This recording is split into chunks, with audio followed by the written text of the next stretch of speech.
acaso você fez a redação do Banco do Brasil e se deparou com o seguinte tema: a internet atualmente é fonte de informação ou desinformação?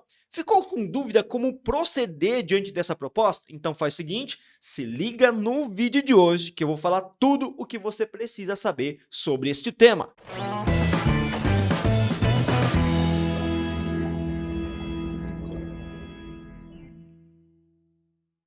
Fala, gente linda! Beleza? Japa da redação aqui, trazendo sempre conteúdo de qualidade para vocês. E hoje nós vamos discutir a respeito das expectativas da banca, assim como também de estratégias de desenvolvimento textual sobre esse tema: a internet atualmente é fonte de informação ou desinformação.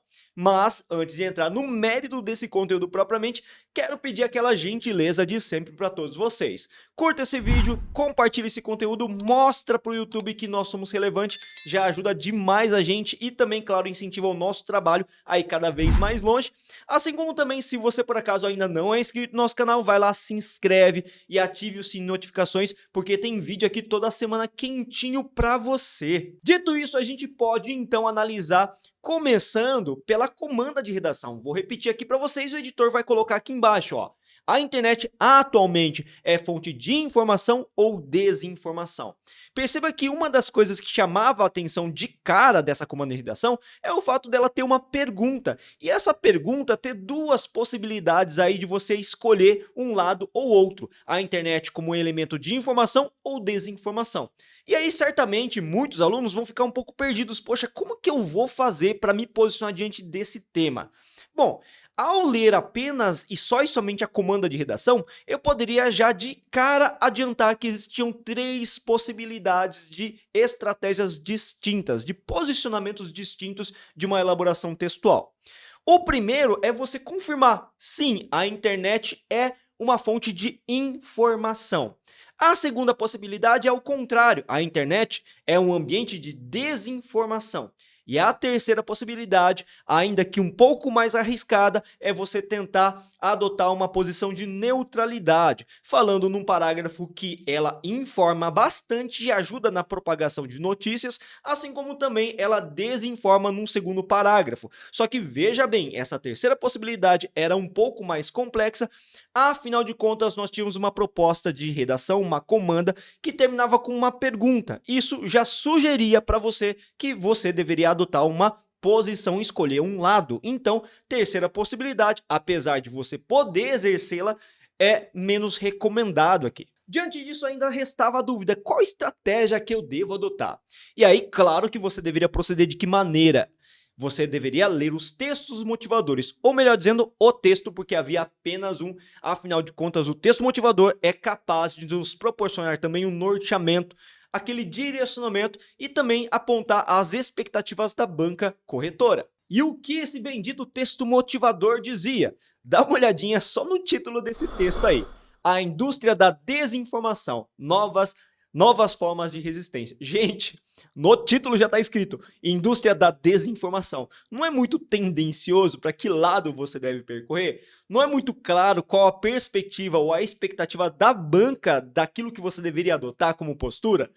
Vamos ler o texto para confirmar se de fato ela quer que você fale sobre desinformação. A internet completou 30 anos em 2019 e desde sua invenção a vida em sociedade mudou em muitos aspectos. A web possibilitou a aproximação entre pessoas, expandiu o acesso ao conhecimento em uma escala sem precedentes e diminuiu as barreiras de comunicação entre bilhões de pessoas em todo o mundo.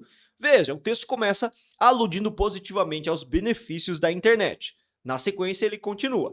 Essas características nos levaram a pensar que a internet como um espaço de liberdade e como uma tecnologia revolucionária. Perceba que ele já está fazendo um estabelecimento de uma ponte, uma conexão com uma apresentação de um argumento contrário ao que ele apresentou inicialmente, tá? Entretanto, olha só o meu conectivo de coordenação adversativa inserindo um argumento mais forte se comparado ao anterior. Entretanto, estar online não significa apenas usufruir do potencial da tecnologia para encurtar o tempo, o espaço e o acesso às informações, mas também encarar seus efeitos nocivos, como é o caso das chamadas fake news. Atualmente, as campanhas de desinformação desafiam todas as instituições políticas e sociais no mundo, e nenhum país está imune. Todos estão envoltos nessa situação de disseminação de desinformação. A desinformação tem sido usada como estratégia não só no contexto das eleições, mas como ferramenta de governança, em operações de influência e como estratégia de propaganda em massa. Perceba então que, se a gente for fazer uma leitura a miúde desse texto, ele tende a nos mostrar que a internet tem muito mais aspectos negativos ligados à desinformação do que à informação. Tá aí, se você entendeu muito bem esse texto, consegue ter uma dimensão de qual posição que a gente tem que assumir. A gente tem que afirmar que, apesar de alguns benefícios obviamente trazidos pela internet, esses benefícios não diluem, não neutralizam o aspecto nocivo que é a desinformação, que gera uma grande manipulação da população e um controle obviamente das massas pelo poder do Estado ou pelo poder daqueles que assumem aquele protagonismo das fontes de informação, das grandes empresas, né, corporações que detêm o monopólio da informação. Compreendido a comanda de redação e compreendido o texto motivador e para onde ele nos direciona para a gente entender um pouco mais das expectativas da banca, na sequência nós tínhamos que elaborar o quê? Você, como estudante, tem que elaborar o quê? Um projeto de texto. Um projeto de texto baseado e pautado no que a gente pretende fazer ao longo do nosso texto, ao longo do nosso desenvolvimento. Vale lembrar, para quem não se lembra, tá? O que é um projeto de texto, que esse tipo de estruturação, esse esqueleto, esse esqueminha, esse mapa mental, ajuda a gente a ter uma noção do que a gente pretende ou vai fazer ao longo do nosso texto, quando a gente rascunhar. Então, projeto de texto nada mais é do que uma organização, uma planificação estratégica mesmo do que a gente pretende fazer em cada parágrafo e em cada período. Olha só o que eu elaborei para vocês. Editor, sobe para mim na tela inteira agora, por favor. Veja comigo. Eu elaborei para vocês um projeto de texto estratégico com 4 parágrafos. Vocês podem identificar a introdução, D1, D2 e a conclusão. E cada um desses parágrafos é formado por alguns períodos e cada período tem uma função específica dentro de cada estrutura. Por exemplo, olha o que eu pensei, tá? Pensei em defender a tese, vocês podem perceber que a internet é uma fonte de informação, tudo bem? A posição número 2, a internet é uma fonte de informação. Na introdução, eu separei em 4 períodos dessa vez. Eu estou acostumado a fazer em 3, né? Mas decidi fazer em 4 para ficar um pouco melhor desenvolvido, descrito, separado, bonitinho, cada função de cada estrutura. Na contextualização, primeiro período, eu vou apresentar uma visão geral do problema. Vou dar uma planificação da internet, das tecnologias de informação. No segundo período, eu já vou inserir a problematização, que é o tema de redação propriamente. Já no terceiro período, eu vou inserir só e somente a tese. Vou afirmar que, de fato, a internet ela ajuda na desinformação, tá? E depois, na sequência, no quarto período, eu vou inserir a minha proposição. E essa proposição, gente, nada mais é do que a antecipação, tá? Antecipação do quê? Do que eu pretendo desenvolver em D1 e D2. Por exemplo, eu pretendo desenvolver em D1 a propagação das fake news, que é um fenômeno que foi apontado, inclusive, no texto motivador. Vale lembrar que a gente não vai copiar trechos e nem parafrasear os textos motivadores, tá? E na sequência, a gente vai falar também da letra B, também na sequência, né, no desenvolvimento 2, perdão, letra B, referente ao que a gente tem no esqueminha nosso. Da manipulação ideológica que acontece no ramo político, que também foi mencionado ali no texto, motivador. Mas, de novo, a gente não vai copiar, a gente não vai parafrasear, a gente vai trazer ideias novas, ok? Então perceba que muitas das informações estratégicas que a gente estabelece nesse esqueminha vem do quê? Do texto motivador. Olha que da hora, o texto motivador nos ajuda a ter um olhar um pouco mais específico sobre as expectativas da banca, beleza? E veja que no D1, eu dividi em 4 períodos, assim como o D2. No tópico frasal do D1, eu reafirmo aquilo que eu coloquei na proposição A. A internet ampliou a disseminação de fake news. Em D2, eu vou trazer um repertório. E esse repertório vai ser ligado ao movimento anti-vacina que começa mais ou menos no início desse século, né? Na sequência, no terceiro período, eu vou inserir uma argumentação que vai analisar esse cenário negativo da disseminação das fake news, no caso da vacina, e de maneira genérica vou falar de como é prejudicial isso para a nossa sociedade. No quarto período, eu vou trazer uma comprovação do impacto negativo da disseminação das fake news, como é o caso do retorno de algumas doenças que haviam sido no passado controladas ou erradicadas e agora estão voltando com tudo. Já no meu segundo parágrafo de desenvolvimento, D2, o meu top frasal, reafirmando o que a gente colocou na proposição em B, a gente vai falar sobre a internet como ferramenta de manipulação político-ideológica. No segundo período, que é o nosso repertório, eu vou trazer informações que aludem às eleições norte-americanas de 2016 que elegeram Donald Trump. Donald Trump, aliás, né? Meu inglês tá ótimo aqui, né? E falar um pouquinho do conceito de pós-verdade. No terceiro período, a gente vai fazer uma argumentação, estabelecer uma ponte entre esse episódio do repertório dado pelas eleições norte-americanas com a situação brasileira. E depois, na sequência, eu vou fazer uma comprovação a partir do pleito eleitoral de 2018, que configura-se como um exemplo de como a internet pode servir para manipular político-ideologicamente o cenário também nacional.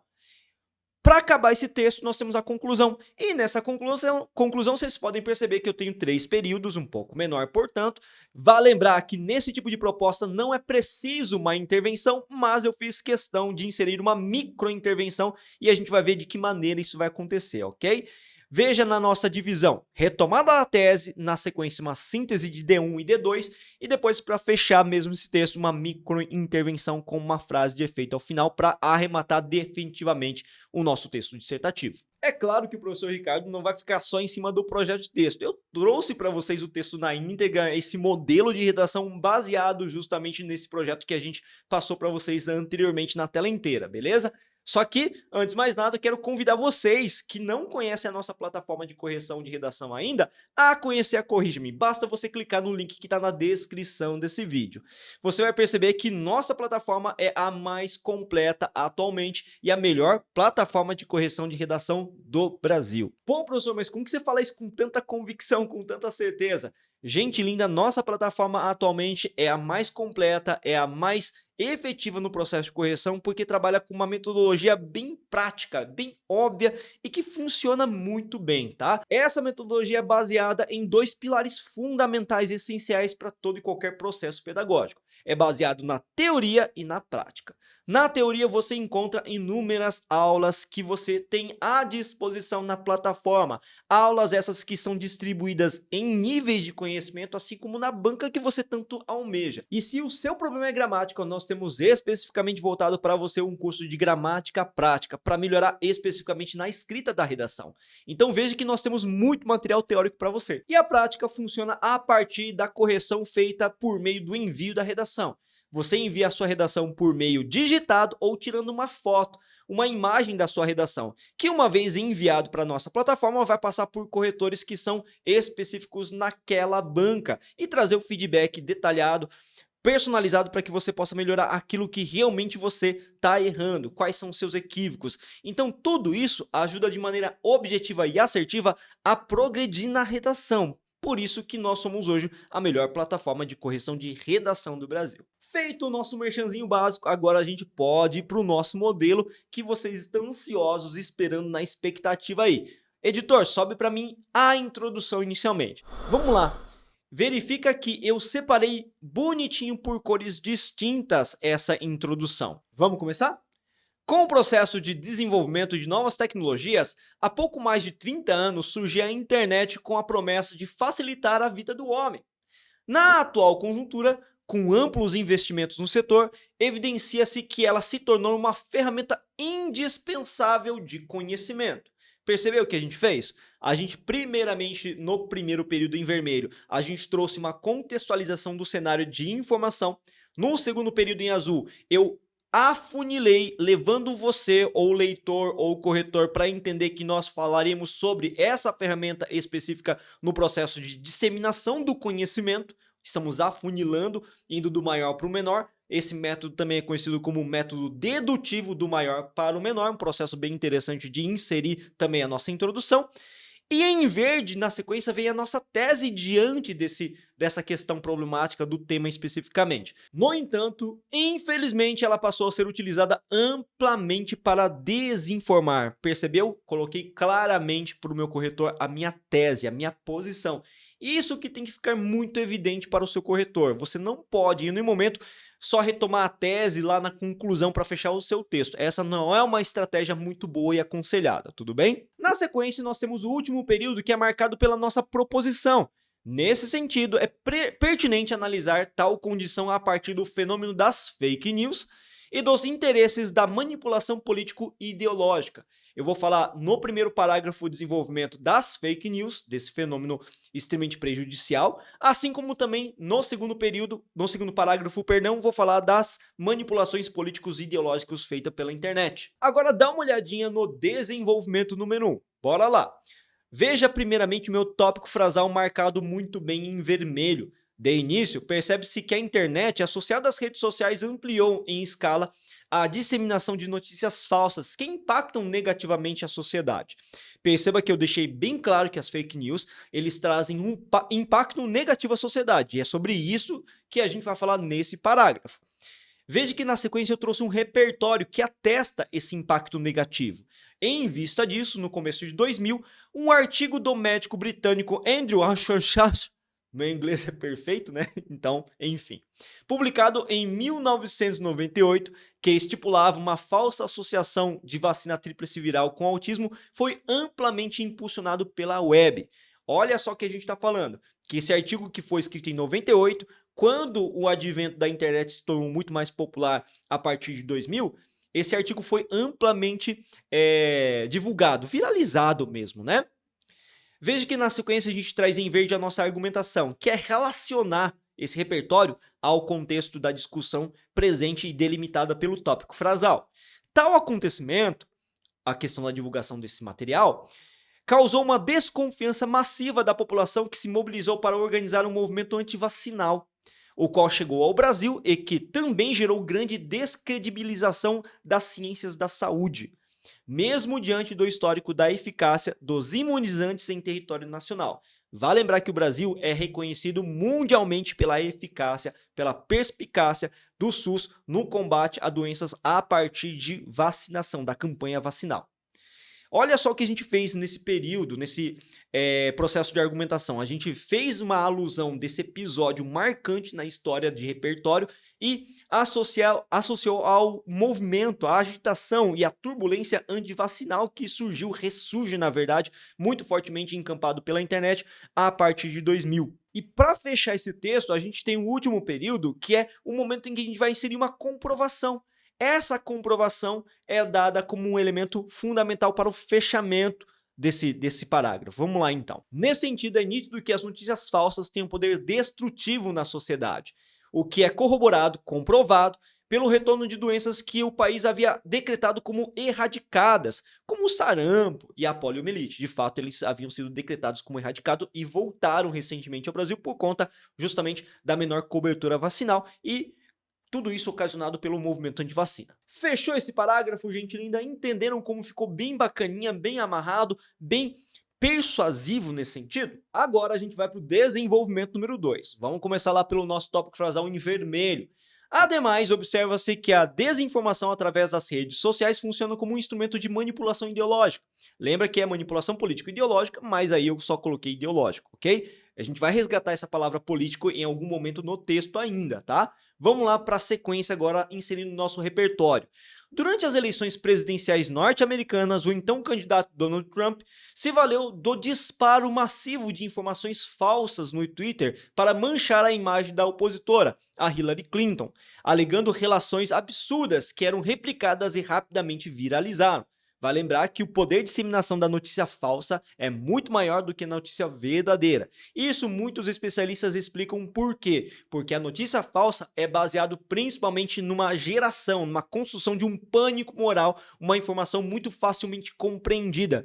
Enquanto que a informação científica, a verdadeira, uma notícia completa, ela exige uma reflexão maior, uma leitura muito maior, então isso, claro, demanda mais tempo. E diante dessa situação da internet funcionar a partir de notícias curtas, rápidas e virais, obviamente que nesse sentido as notícias falsas têm grande vantagem. Só uma alusão, uma explicaçãozinha para vocês bem básica, beleza? Continuando agora o nosso texto. Veja então que a gente teve o nosso repertório associado a uma situação vivenciada em 2016, na época da eleição de Donald Trump, na primeira candidatura, e na sequência a gente vai fazer o quê? A gente vai aludir a uma argumentação associando essa relação toda de interesse político e ideológico à condição brasileira também. Vamos lá! Essa utilização indevida das redes sociais demonstra que as plataformas servem plenamente como um mecanismo de desinformação com a finalidade de obter capital ideológico favorável a um segmento da sociedade no campo político. Perceba o que a gente fez? A gente pegou essa informação do Donald Trump, né? O meu inglês também não é muito bom, para relacionar com a questão e provar com a questão de que sim, as internets elas propagam ideologias políticas, tentam também manipular a população, tudo bem? E agora para fechar, aludindo à situação brasileira no caso. A exemplo disso, veja, o Brasil viveu situação semelhante no pleito de 2018, em que uma disputa para o mais alto cargo do Executivo Federal foi marcada pela manipulação das informações e com a disseminação do pânico moral. Perceba que no Brasil isso também aconteceu, a exemplo do que aconteceu também nos Estados Unidos 2 anos antes.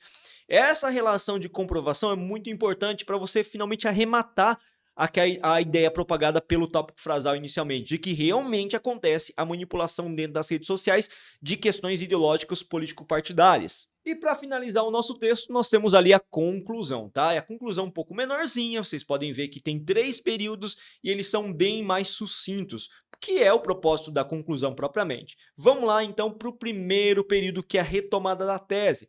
Dado o exposto, é notório que, tragicamente, a internet está a serviço, em grande medida, da desinformação. Perceba, eu não posso ser genérico, generalista, cometer esse equívoco de simplesmente falar que a internet desinforma. Não, eu digo que em grande medida, essa expressão é fundamental para você não cair nesse deslize de criar uma generalização, que é uma falácia também, tá? Na sequência, a gente tem o que? A síntese de D1 e de D2. Isso se torna nítido ao observar o cenário povoado pelas notícias falsas, fake news, e pela manipulação ideológica no campo político, como a gente colocou no D2. Agora, para finalizar esse texto mesmo, a gente coloca a microintervenção seguida de um fechamento para arrematar definitivamente o texto. Vamos lá?